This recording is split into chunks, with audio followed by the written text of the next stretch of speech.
wiilka dhaarta maaray waa ani wadankiisa u dhimani waa ani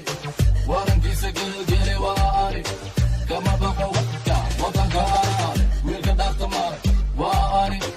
wadankiisa u dhimani waa ani warankiisa gelgeli waa ani kama baqo wadka wadanka ani wiilka wacadka ku maray waa ani waqti walba naftii hore waa ani wiil wal arlibaax waa ani wadankiisa u dhimani waa ani